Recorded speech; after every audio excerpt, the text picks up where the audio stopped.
Hey everyone, Cody Hayes here, and I'd like to welcome you to this lecture, first portion where we are looking at Christianities, two losers and one winner.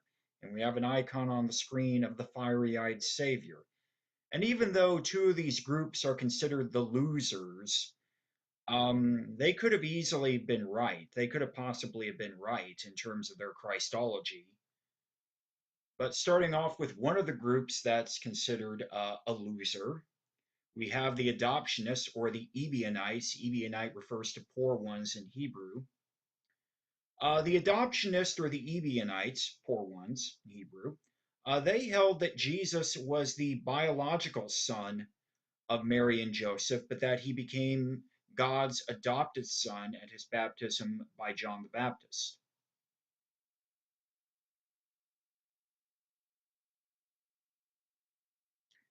So the Ebionites, the adoptionists, they held to the view that Jesus was the biological son of Mary and Joseph. They rejected the idea of him being born of a virgin. They would have declared that to have been a Gentile influence, more specifically a Greek influence. And I will mention that of all the messianic prophecies that Jesus is said to have fulfilled, being born of a virgin is not one of them. But regardless of which, okay, they held that he was the biological son of Mary and Joseph, but that he became God's adopted son at his baptism from John the Baptist, where, of course, John baptizes Jesus, and there's a statement, "This is my beloved son in whom I'm well pleased." The adoptionists, or the Ebionites, they held that the death of Jesus did away with the sacrificial laws of the Torah, but that other portions of the Torah, along with Jesus' ethical teachings, must be upheld.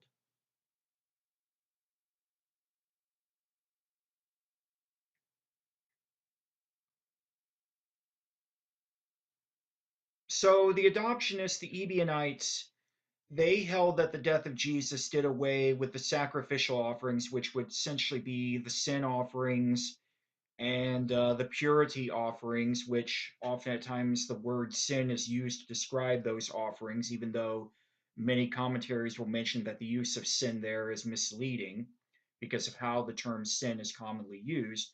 But regardless of which, they held that the death of Jesus did away with the sacrificial offerings, so the sin offerings and the purity offerings, but other portions of Jesus's ethical teachings, or excuse me, other portions of the Torah, such as, the dietary laws and circumcision, this needed to be maintained, and and also, Jesus's ethical teachings on top of that.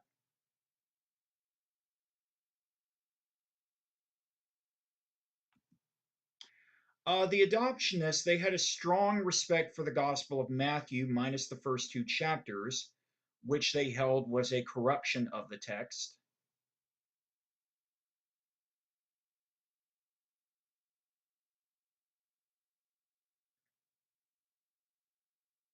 The Gospel of Matthew has very strong Jewish overtones to it, and we'll see this when we get into that particular Gospel. And so the Ebionites, the adoptionists, they had a strong respect for that particular Gospel, but they rejected the first two chapters. The first two chapters describe the birth of Jesus, and of course mention that he was born of a virgin, and they reject that notion. They held that that was essentially a Gentile, or more specifically, a Greek influence placed into the text. And in case you're wondering where that would be going, um, often at times, many communities, in this case, it'd be referring to, the Greeks here, the Greco-Romans, they would take someone that was an important figure into a community and make him or her more extraordinary. So essentially, Jesus, being a product of asexual means, would do that. But for this particular group, they essentially stated no, that's a Greek influence, a Gentile influence. And as I stated a few moments ago, of all the messianic prophecies that Jesus is said to have fulfilled, being born of a virgin is not one of them. Another notion here is that they had a strong disdain for Saul of Tarsus, who's better known as St. Paul, whom they considered to be a heretic.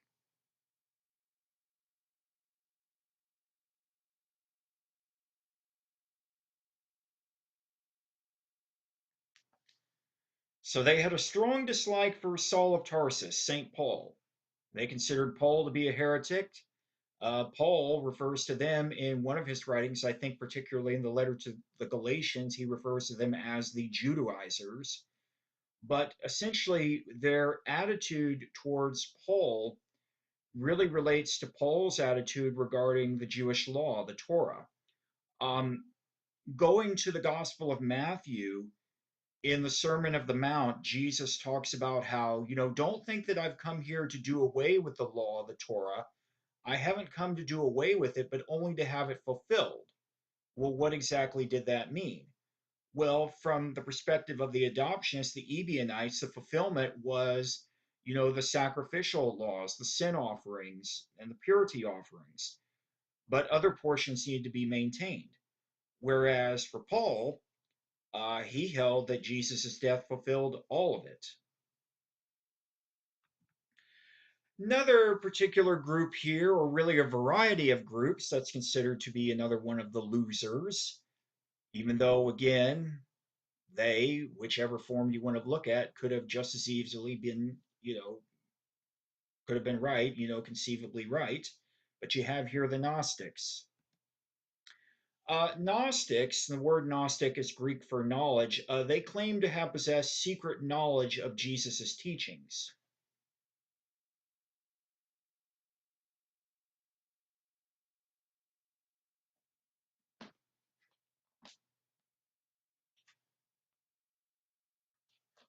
So the Gnostics, the word Gnostic refers to knowledge. They claim to have, secret knowledge of Jesus's teachings. One example that I can think of with that from the Gospel of Mark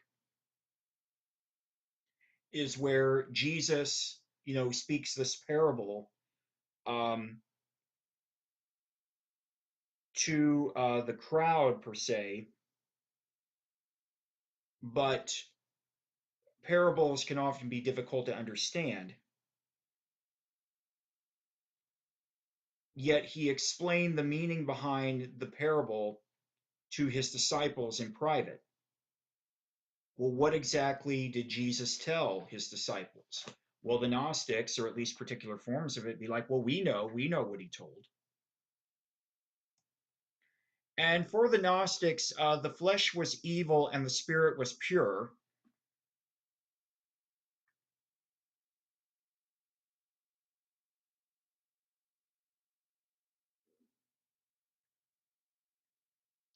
There are a number of different reasons for why the Gnostics, depending on which form, and I should mention, not all Gnostics would agree with what's going to be on this list. I mean, some would agree with some, with some of the things mentioned, and others would not. But the notion of how the flesh was evil, but the spirit was pure, a lot of times, the flesh would relate to materialist trappings, and that doesn't get you focused on the main goal. And also, there was the attitude of, among many Gnostics, that it keeps you trapped here in the world that was made by the evil creator God. And many Gnostics would not have children because, again, you would be trapped in the world of the evil creator God. Many of the Gnostics, they held that Jesus was actually a pure spirit, but that he only seemed to be human, what is known as Docetism.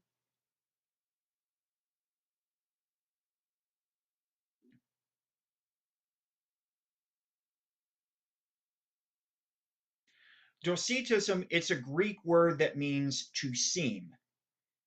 And basically, what's being said here is that Jesus, he did, according to our empirical senses, all the things that a person would normally do, but he was actually a pure spirit.